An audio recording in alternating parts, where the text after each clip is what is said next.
வணக்கம். இந்த நாளில் சின்ன சின்ன வெளிச்சங்களில் இன்னொரு புதிய தகவலை தெரிந்து கொள்வோம். நம்ம எல்லாரும் சான்றிதழ்கள் வைத்திருப்போம் இல்லையா? கல்வி சான்றிதழ், நம்ம வெற்றி பெற்றதனுடைய சான்றிதழ், நம்ம இந்த போட்டியில் கலந்துக்கிட்டு நம்ம வெற்றி பெற்றது, நம்ம சாதித்தது, இவைகளெல்லாம் சான்றிதழாக வைத்திருப்போம். இது பாருங்கள், இந்த இடத்துல நான் வாங்கின சர்டிஃபிகேட்டு, இந்த போட்டியில் கலந்துக்கிட்டு வாங்கின சர்டிஃபிகேட், இங்கே பார்ட்டிசிபேட் பண்ணி வாங்கின சர்டிஃபிகேட்டுன்னு பல சான்றிதழ்களை நாம் சேகரித்து வைத்திருக்கிறோம்.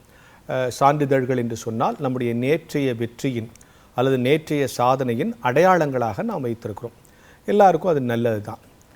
ஒருத்தர் சொன்னாரா, என்கிட்ட நிறைய சர்டிஃபிகேட் இருக்குது. ஏன்னா இப்போ சர்டிஃபிகேட் இருந்தால் வேலை கேட்குற இடத்துல போய் நம்ம பாருங்கள், எனக்கு வேலை கொடுங்க, இவ்வளோ எக்ஸ்பீரியன்ஸ் இருக்குது, இந்த சான்றிதழ் காமிச்சு நம்மளுடைய திறனை மெய்ப்பிப்பதற்காக அதெல்லாம் உதவும். ஒருத்தர் நிறையா சான்றிதழ் வச்சுருந்தாராம். ஒரு ஆஃபீஸில் போய் வேலை கேட்டாராம். சான்றிதழ் இன்னும் சான்றிதழுக்காக தான் படித்த காலத்துலேருந்து போயிடலாம். அந்த கம்பெனி ஓனர் என்ன பண்ணார், எல்லா சான்றிதழ் செட்டு, உங்கள் ஒய்ஃபுக்கிட்டேருந்து ஒரு சர்டிஃபிகேட் வாங்கிட்டு வாங்க, உங்கள் டிரைவர்கிட்டேருந்து ஒரு சர்டிஃபிகேட் வாங்கிட்டு வாங்க, உங்கள் நெய்பர்கிட்டேருந்து ஒரு சர்டிஃபிகேட் வாங்கிட்டு வாங்க, உங்கள் பாஸ்டர்கிட்டேருந்து ஒரு சர்டிஃபிகேட் வாங்கிட்டு வாங்க, உங்கள் ஸ்ட்ரீட்லேருந்து ஒரு சர்டிஃபிகேட் வாங்கிட்டு வாங்கன்னாராம்.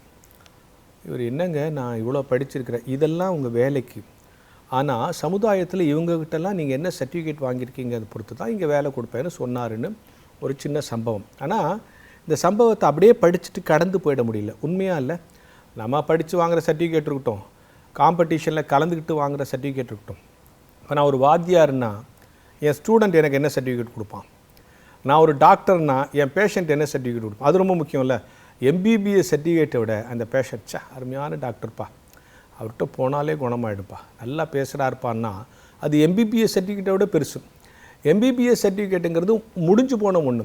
ஆனால் ஒவ்வொரு நாளும் நம்ம இந்த சமுதாயத்தில் சந்திக்கிற மனிதர்கள் நமக்கு என்ன சான்றிதழ் கொடுக்குறாங்க. ஊரெல்லாம் பேர் வாங்கிட்டு, நம்ம வீட்டில் மனைவிக்கிட்ட நல்ல சான்றிதழ் வாங்கலைன்னா, நம்ம பிள்ளைங்ககிட்ட நல்ல பெற்றோர்னு சான்றிதழ் வாங்கலைன்னா, நம்ம உறவினர்கிட்ட இவன் ஒரு நல்ல உறவினர் இல்லைன்னு சான்றிதழ் வாங்கினோம்னா, நம்ம பணியாற்றுகிற இடத்துல இவெல்லாம் ஒரு மனுஷனான சான்றிதழ் வாங்கணும்னா, நீ வாங்கி வைத்திருக்கிற சான்றிதழ்களை விட அன்றாடம் நீ வாங்குகிற சர்டிஃபிகேட் ரொம்ப முக்கியம். அப்போது நம்ம டிரைவர், நம்ம கூட பழகிறவங்க, நம்ம வீட்டில் வேலை செய்கிறவங்க, இவங்கெல்லாம் நமக்கு என்ன சான்றிதழ் தரப்போகிறாங்க. நம்ம பாஸ்டர். அப்போது மேலோகத்துக்கு இன்றைக்கி நாம் படித்து வாங்குகிற சர்டிஃபிகேட்டு, காம்படிஷனில் கலந்து வாங்குகிற சர்டிஃபிகேட்லாம் இந்த உலகத்தோடு தான் முடிஞ்சிடும். ஆனால் இவங்ககிட்ட எல்லாம் வர சான்றிதழ் பரலோகத்துக்குள்ளே நுழையும் போது கூட முடியும். எனவே சக மனிதனோடு நாம் பெறுகிற சான்றிதழ் நம் வாழ்வின் இலக்கை நோக்கி பயணிக்க பயனுள்ள வாழ்க்கை நாம் வாழ்கிறோம் என்று சொன்னால், நாம் படித்து முடித்து ஜெயிச்சு முடித்து வாங்குகிற சர்டிஃபிகேட் இல்லை, பழகி அனுபவங்களால் நம்மை சுற்றி இருப்பவர்கள் நம்மை உணர்ந்து தருகிற சான்றிதழ் தான் உண்மையில் நம்மை உயர்த்தும் என்கிற ஞான வெளிச்சத்தோடு இந்த நாளை தொடங்குவோம்.